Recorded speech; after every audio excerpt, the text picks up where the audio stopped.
Assalamualaikum warahmatullahi wabarakatuh. Saya Homisatur Rafiah, NIM 2020-11059 dari kelas 2B Manajemen akan menjawab soal UTS dari mata kuliah Bahasa Indonesia.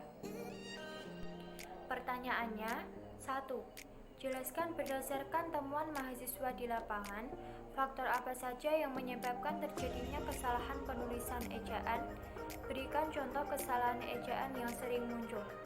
Jawabannya, faktor penyebab terjadinya kesalahan penulisan ejaan meliputi keterbatasan waktu dalam pembelajaran menulis, kurangnya penguasaan kaidah penulisan ejaan, kurang ketelitian dalam menulis, dan yang paling banyak terjadi adalah kesalahan menulis ejaan dengan menggunakan kata yang digunakan sehari-hari atau faktor kebiasaan. Berikut adalah contoh-contohnya.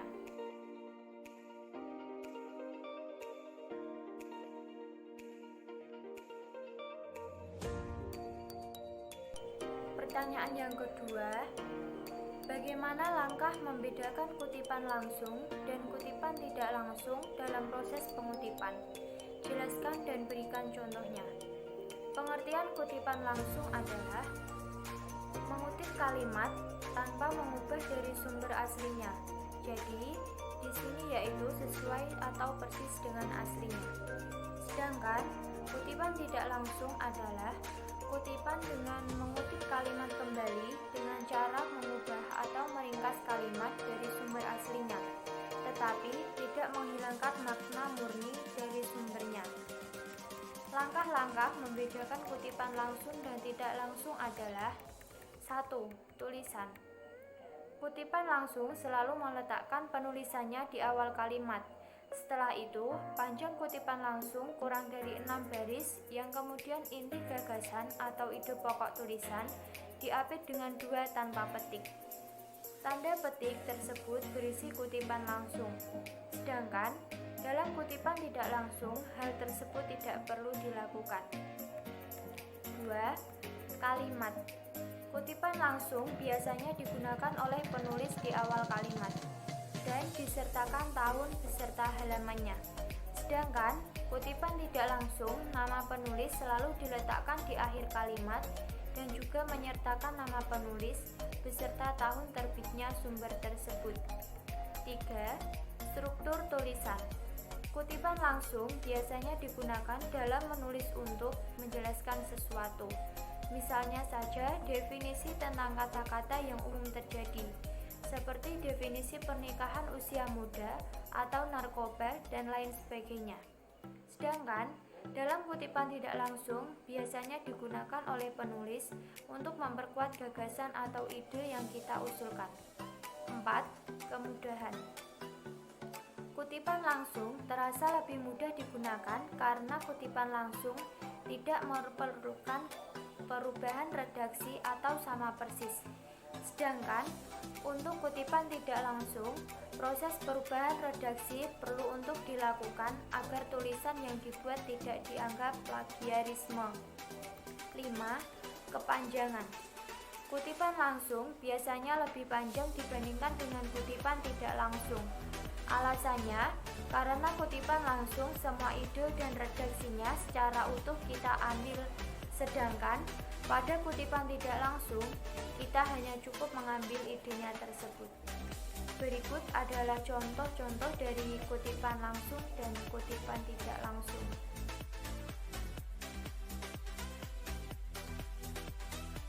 Pertanyaan yang ketiga adalah, apa perbedaan dari biografi dan bibliografi?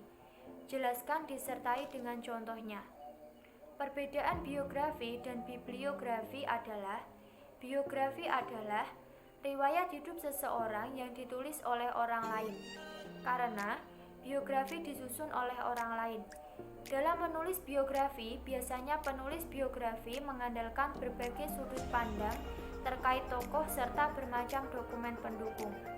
Dalam biografi dijelaskan secara lengkap tokoh yang ditulis dari lahir hingga meninggal, serta disebutkan juga jasa dan karya yang telah diciptakan oleh tokoh yang digambarkan dalam biografi tersebut.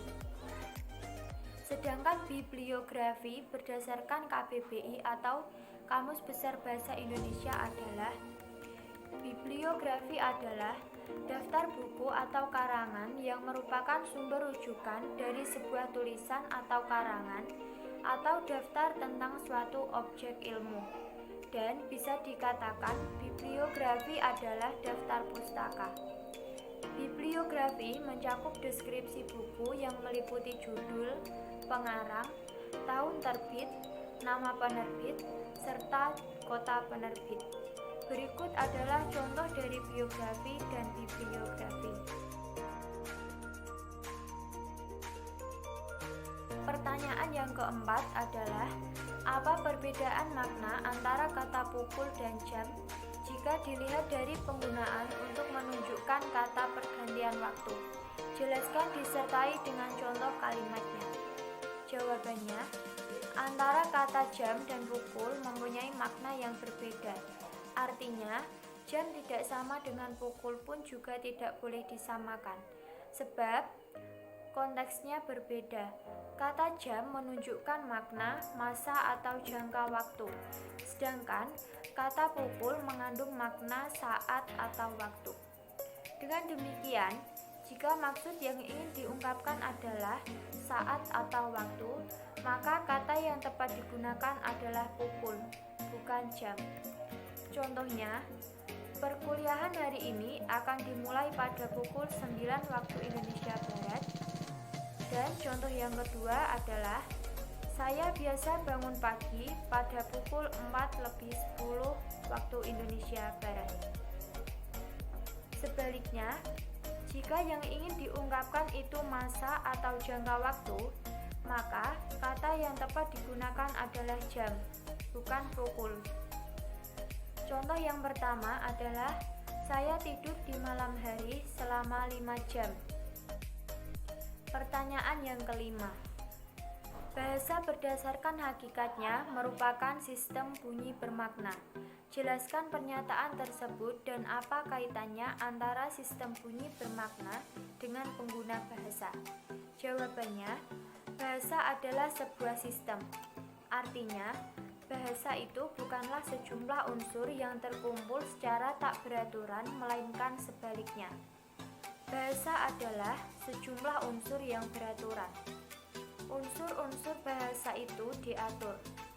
Bahasa terbentuk oleh suatu aturan atau kaidah atau pola yang teratur dan berulang, baik dalam tata bunyi, tata bentuk kata, maupun tata kalimat. Apabila aturan atau kaidah ini dilanggar, maka komunikasi dapat terhambat. Pertanyaan yang keenam adalah: mengapa sering terjadi kesalahan penulisan tanda koma? Jelaskan disertai 5 contoh kesalahan tersebut.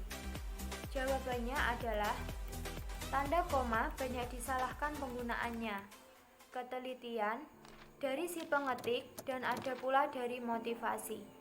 Dengan motivasi yang tinggi, membuat pembelajar memperbanyak pengetahuan yang dikuasai agar mengetahui penggunaan tanda baca yang benar. Berikut adalah contoh-contohnya. Pertanyaan yang ketujuh. Apa perbedaan dari makna dari tanda titik 2 dan titik koma? Jelaskan disertai 2 contoh penggunaan tanda tersebut yang benar. Jawabannya, perbedaan penggunaan titik 2 dan titik koma secara garis besar, perbedaan keduanya dapat ditengarai melalui kata sebelum dan sesudahnya. Bila memuat perincian, maka kita menggunakan titik koma. Sementara untuk titik 2 penggunaannya lebih beragam. Dilansir dari Pedoman Umum Ejaan Bahasa Indonesia atau PUB, tanda titik koma dapat dipakai sebagai pengganti kata penghubung atau konjungsi seperti karena, sedangkan, sementara itu, meskipun, dan seterusnya. Untuk memisahkan kalimat setara yang satu dari kalimat setara yang lain di dalam kalimat majemuk. Contoh: senja sudah turun, titik koma, kandang ayam belum ditutup. Selain itu, tanda titik koma dipakai pada akhir perincian yang belum klausa. Tata cara penulisannya adalah dengan memisahkan kalimat-kalimatnya menjadi urutan vertikal ke bawah dan menerapkan titik koma di setiap akhir klausa sampai klausa kedua terakhir yang ditandai dengan dan. Contoh, berjenis kelamin perempuan titik koma. Atau bisa juga dipakai untuk memisahkan bagian-bagian pemerincian dalam kalimat yang sudah menggunakan tanda koma. Aturan penulisannya sama dengan di atas, dengan kata dan dibuntut klausa kedua dari belakang. Contoh, ibu membeli buku, koma, pensil, dan tinta, titik koma, baju, celana, dan kaos, titik koma, pisang, koma, apel, koma, dan jeruk. Pada dasarnya, tanda titik dua juga dapat digunakan untuk menjelaskan perincian. Akan tetapi, secara teknis terdapat beberapa perbedaan mendasar. Tanda titik dua tidak menjadi pengganti konjungsi, tetapi dia memiliki sejumlah fungsinya sendiri. Antara lain, tanda titik dua dipakai pada akhir suatu pernyataan lengkap yang diikuti pemerincian atau penjelasan. Contoh, anak-anak dimintai mengumpulkan bunga-bunga berbau harum yang tumbuh di sekitar taman itu, titik dua, mawar, koma, melati, koma, dan kenanga. Pertanyaan yang ke-8. Jelaskan mengapa sering terjadi kesalahan penulisan huruf miring. Berikan contoh kesalahan tersebut disertai dengan pembenarannya. Jawabannya, huruf yang bercetak miring dalam terminologi tipografi disebut italik. Huruf italik ini biasanya digunakan untuk memberikan penekanan pada sebuah kata.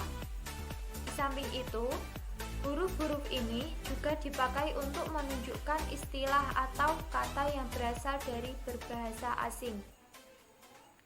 Dalam hal ini, huruf bercetak miring pada umumnya dipakai pada pengutipan judul buku, nama koran, atau media pers.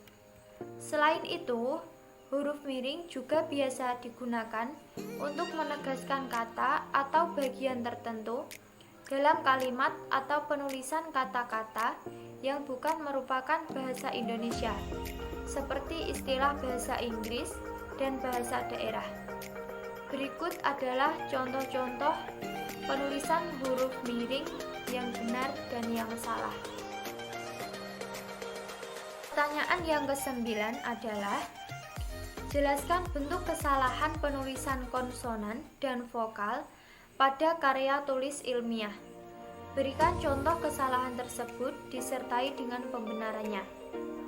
Jawabannya, huruf yang melambangkan konsonan dalam bahasa Indonesia terdiri atas 21 huruf, yaitu B, C, D, F, G, H, J, K, L, M, N, P, Q, R, S, T, V, W, X, Y, dan Z.